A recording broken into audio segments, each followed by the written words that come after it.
contains multiple hallmarks of spyware and malware and engages in practices that are not necessary for a shopping app. As the holiday shopping season ramps up, Arizona's Attorney General has a warning for those buying gifts online. Good evening. Welcome to West Coast Wrap. I'm Alex Savage. Today, Arizona Attorney General Chris Mays filed a lawsuit against the popular online retailer Temu, accusing the app of secretly collecting user data. As Fox 10's Steve Nielsen reports tonight, this lawsuit also accuses the China-based company of cheating other businesses.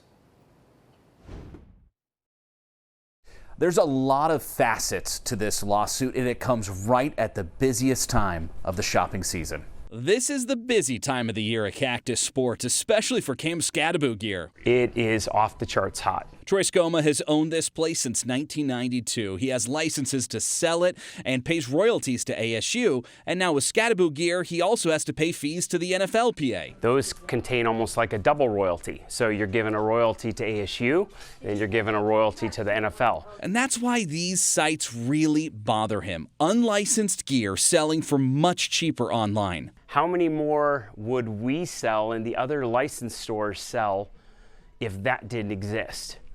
But it does. We are trying to protect Arizona-based businesses that are being ripped off by Temu. Tuesday, Arizona Attorney General Chris Mays filed suit against Temu, a Chinese-owned online marketplace.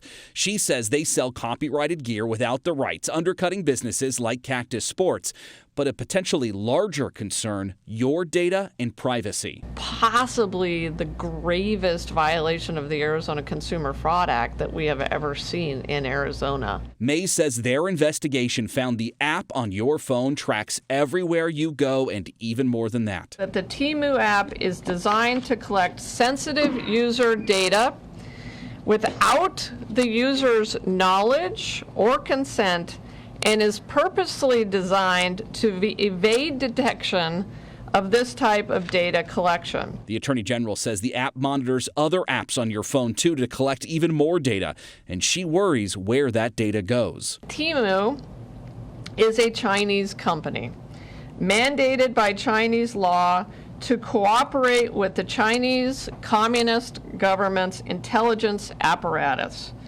We reached out to Temu for a response. We didn't get one. Mays says if you want to delete this app off of your phone to get rid of any tracking info, she says that may not be enough. You might have to reset your phone to factory settings. Steve Nielsen, Fox 10 News. Tonight, we're following a developing story in Southern California. Police say human remains have been found in the yard of a home in San Diego. This is the scene. California Highway Patrol investigators say they found information that led them to believe there were remains on this property. Officials with the CHP and the FBI made that discovery at the home. Investigators say this is all tied to a cold case, but at this point, authorities are not offering any more specifics on that case. The Washington man charged with shooting two National Guard members near the White House has entered a not guilty plea. Ramanullah Lakhanwal appeared virtually from his hospital bed after he was also shot during that confrontation last week. The 29-year-old Afghan national who once worked with the CIA in Afghanistan is facing first-degree and assault charges. Officials say he drove from his home in Washington state and launched an ambush-style attack, shooting 20-year-old specialist Sarah Beckstrom and 24-year-old Staff Sergeant Andrew Wolf. Beckstrom later died from her injuries, and Wolf remains in critical condition. Our federal partners continue to work with the MPD, the FBI, the National Guard, everyone to continue to investigate as well as collect evidence so that we can add additional potential charges, potentially federal charges that we can bring against this defendant. Lakhanwal is being held without bail and is set to be back in court on January 14th. A man suspected of throwing Molotov cocktails and shouting anti-ICE statements outside the downtown L.A. Federal Building has now been arrested. Investigators say they found Jose Francisco Jovel armed with knives and other tools after he hurled unlit Molotov cocktails in the direction of ICE agents. Yesterday's confrontation prompted the evacuation of L.A.'s Federal Building. There are no reports of any injuries tonight or any damage to that building. Well, LA County is on track tonight to adopting its own ordinance prohibiting law enforcement officers, including immigration agents, from wearing masks while they're on duty. This effort follows months of immigration raids by federal agents who have covered their faces. The proposed ordinance differs slightly from a California law that passed back in September that bars officers from wearing masks. The county ordinance incorporates some exceptions, including officers wearing medical masks, breathing apparatus, motorcycle helmets while riding a motorcycle, and masks during SWAT or undercover operations. County supervisors passed the measure today by a 4-0 vote. We have to stand up and say that this kind of secret police terrorizing our county is unacceptable. Our immigrant community wants us to stand up. They want us to push back. A second vote on that ordinance is still needed for final approval, and that vote will happen next week. Supervisors do acknowledge the ordinance is likely to face legal challenges from the Trump administration. A new state of emergency is in effect tonight in Salem, Oregon, and this comes in response to recent immigration enforcement operations. Fox 12's Michaela Armstrong spoke with immigrant advocates who are worried the emergency won't do enough to help families affected by those recent raids. City officials say this resolution reaffirms Salem's commitment to Oregon's sanctuary laws and residents who are impacted by federal immigration enforcement. But some tell me they want more than just a symbolic commitment by the city. This is real things we're going through. Our parents are working class people. We are important people. It is time for you to put words into action and finally support immigrant families of Salem. Many pled to the Salem City Council Monday night, urging the council to adopt a state of emergency resolution in the wake of growing fears and anxiety over federal immigration enforcement. It's taken a toll on our businesses. It's taken a toll on the morale and fears. I mean, we have enough anxiety. We do not need ICE coming to town. The resolution would address some of those impacts by condemning the actions of ICE officers when detaining and arresting and providing the city with actions to support employees and community members when they happen. People are terrorized, and if we put ourselves in other people's shoes, what would it be like if, I were driving down the road and a bunch of agents smashed their cars into my vehicle, right? What if they smashed my car windows in front of my 10-year-old child? How would I feel? But according to Director of Latinos Unidos Siempre, Sandra Hernandez, the resolution doesn't do enough. Symbolic wins don't really protect our community. It just makes people feel good. What we need is real protections. Which is why she and other speakers urged the council to add funding to the resolution. Hernandez believes a fund of $300,000 would help impacted families. When families are detained, a breadwinner is detained, they need, our families need access to housing, rental assistance, or anything that can support them while they're going through that crisis. She says this resolution is a start, but more needs to be done. It really feels like it's a crisis. It's a crisis that we're experiencing. It's a humanitarian crisis, and we need our elected officials to do something about it. The resolution is effective immediately and will expire June 30th of next year. In Salem, Michaela Armstrong, Fox 12 Oregon. Two San Francisco immigration court judges say they've been fired with no cause by the Trump administration. The judges say they both were at work at San Francisco immigration courts when they found out they were being fired. They were among 5 judges in San Francisco who received an emailed letter on November 21st. The judges were fired after years of service with no stated cause for termination. That's something they say is illegal for civil employees. I would say the Department of Homeland Security probably only appealed my decisions in fewer than 5% of my asylum grants. I have never been remanded by the Board of Immigration Appeals or the Ninth Circuit. The Justice Department sent a statement saying, quote, after 4 years of the Biden administration forcing immigration courts to implement a de facto amnesty for hundreds of thousands of aliens, this Justice Department is restoring integrity to our immigration system. Well, tonight we're learning more about the victims of that mass shooting in the Northern California city of Stockton. KTVU's Henry Lee has details tonight on the youngest victim to die in that tragedy and the ongoing search for suspects. I wanted to come by and leave a little bear just to remember those children. Michael Emerson stopped by a growing memorial for the 4 people who were shot and killed during a kid's birthday party in Stockton. 3 of the 4 who died were children. It's really, really kind of sad that the people would actually come here knowing there were children. There was a 2-year-old child's birthday party. 8-year-old Maya Lupian has been identified as the youngest victim who was killed on Saturday evening. Maya loved to dance, sing, and draw. She also had a purple belt in karate. In a verified GoFundMe, Maya's sister wrote she deserved a childhood full of laughter, school days, karate, family time, and dreams, not this. Maya was in the 3rd grade at Aspire Apex Academy in Stockton, where mental health therapists are providing assistance at the elementary school. Also killed in the tragedy was a 9-year-old girl, 14-year-old Amari Peterson, and 21-year-old Susano Archuleta. At least 11 other victims were hurt. Many of those shot were members of the same family. A family friend who did not want to go on camera had this to say. Why'd you go to a children's party? Why? At the end of the day, there's families out here that are messed up from this. The California Department of Corrections and Rehabilitation confirmed that 2 men who had been at the event, including one described as a gang member, have since been arrested on parole violations. But the 2 are not considered suspects. The San Joaquin County Sheriff's Office is continuing to look for those responsible. This surveillance video captured sounds of gunfire. It continues for 15 seconds, pauses, and then resumes with a second volley. Stockton officials have said this is gang-related, but the sheriff's office isn't going that far. It's sickening. It's sickening to me, and I don't know much about gangs. Carla Coleman heard the gunfire and stopped by the memorial on Tuesday. Some say that this is, against the street rules to go after children, but others are saying, hey, anything goes now.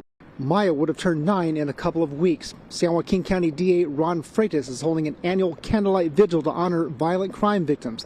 That will take place at 5 p.m. Wednesday at the Weber Point Event Center in Stockton. In Stockton, Henry Lee, KTVU, Fox 2 News.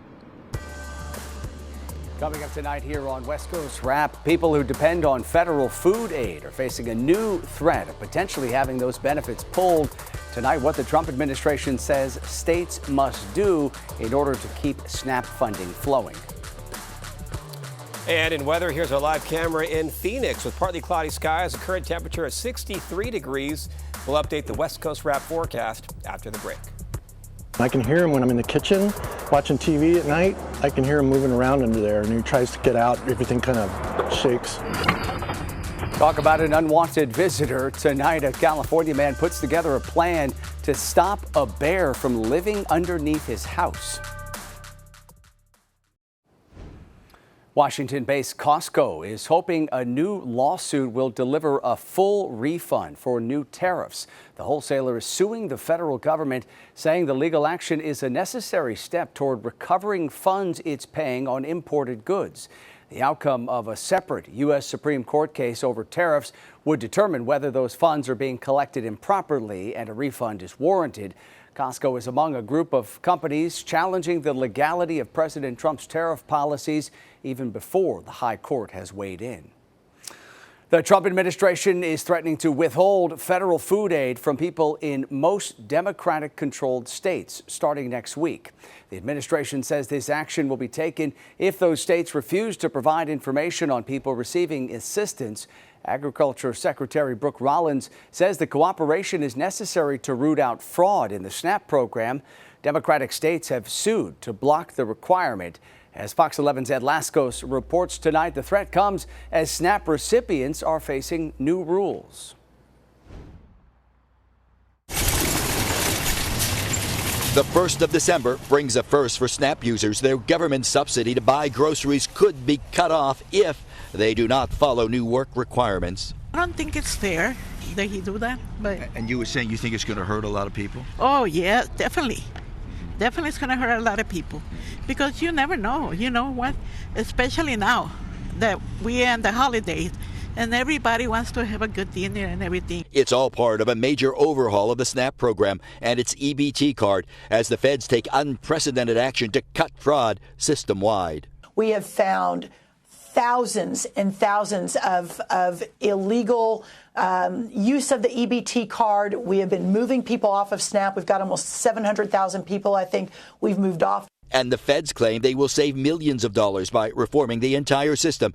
Here's the new changes. Check it. The age limit would be raised from 54 to 64 for those who must work, train, or volunteer 80 hours per month just to qualify for SNAP assistance. But not so fast now.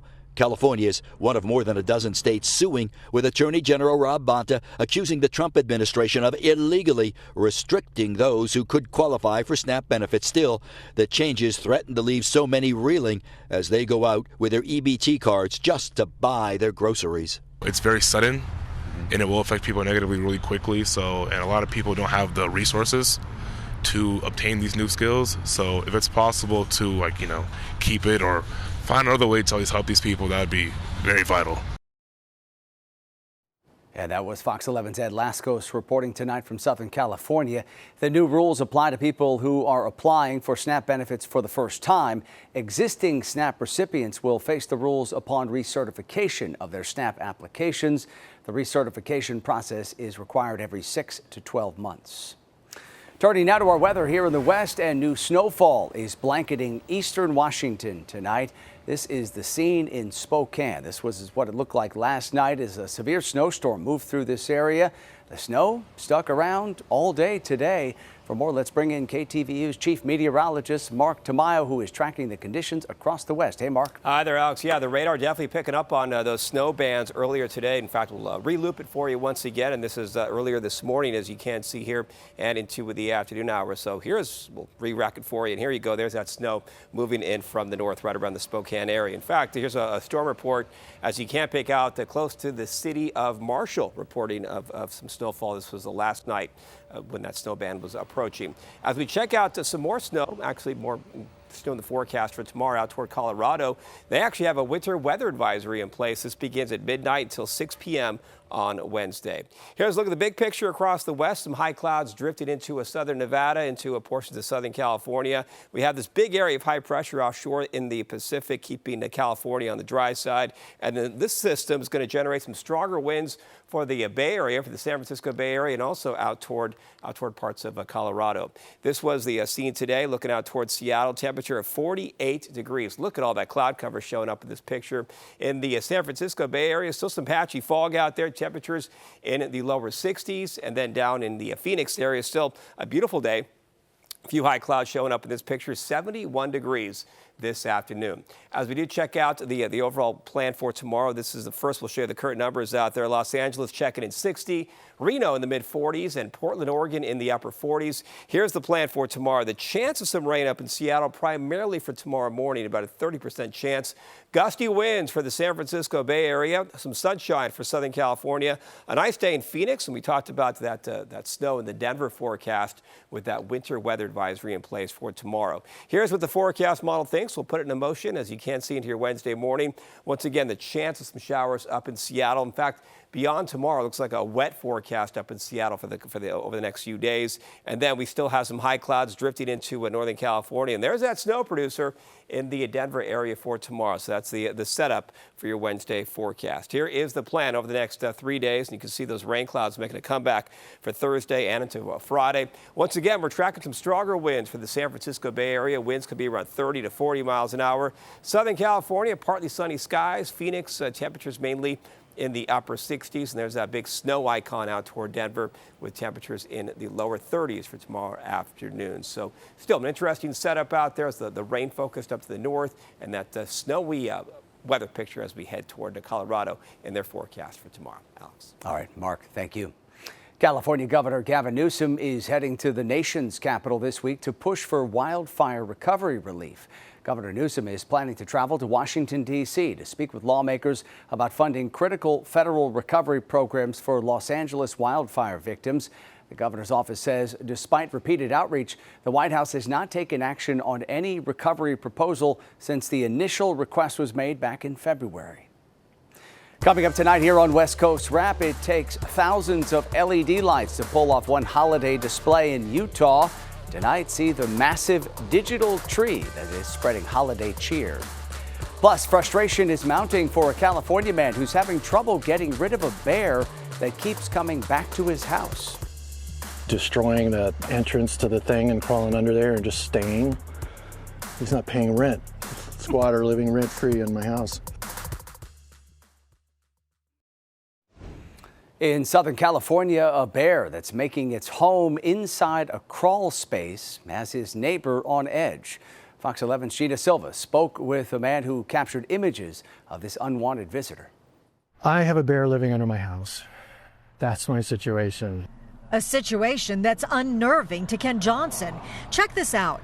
This large bear can be seen on security video squeezing himself into a tiny crawl space. He goes in and out like it's his house. Someone said that he doesn't hibernate because this is California, but they den. So he's making that his den for the winter. He may come out, I don't know. Ken showed us exactly where his uninvited guest has been living, he believes, since June. But the moment the bear heard us, it made a loud move that sent us jumping. You can see its massive paw. That's what I mean. He's right there. The bear is sitting near the entrance to the crawl space. He is just staring out. Ken believes there isn't enough room for him to get much deeper. I think when he stands up, his back hits the beams of the floor. At the beginning of the year, a bear that looks very much like the one living under Ken's house was spotted in a nearby house in Altadena. These houses sit at the foot of the San Gabriel Mountains, so wildlife sightings are common. But having a bear actually living under your house, that's a bit much. I can hear him when I'm in the kitchen watching TV at night. I can hear him moving around under there, and he tries to get out. Everything kind of shakes. About a week ago, when Ken finally caught the bear on security camera, he called the sheriff's department asking for help. They told him to call the California Department of Fish and Wildlife. Ken says so far, no help has been provided. So he continues to live with the intruder, who often rummages through the trash and leaves a mess behind. But this is ridiculous. I mean, destroying the entrance to the thing and crawling under there and just staying. He's not paying rent. Squatter living rent-free in my house. And that was Fox 11's Gina Silva reporting. Johnson says he is planning to lure the bear out of the crawl space with food, and then he plans to block the space's entrance, hoping to prevent the bear from returning. And finally, tonight, a digital Christmas tree is spreading holiday cheer across southern Utah. Linemen with Dixie Power built this 80-foot-tall display every year at their headquarters in St. George. It contains 7,500 LED lights that are programmed to animate to holiday music that viewers can listen to in their cars on an FM station. The crew say it takes a couple of days to put it all together. I was the one that actually was in the bucket trucks, and that's fun. It's big, it's heavy. It's amazing for everybody, but especially for young kids. They just like to see it. They don't really care that I built it. And they will be lighting that tree for the first time coming up tonight. Quite a display there. All right, that does it for West Coast Wrap tonight. We appreciate you watching as always. And another reminder here that you could always stay up to date on all the stories we're following at westcoastwrap.com. Have a great night.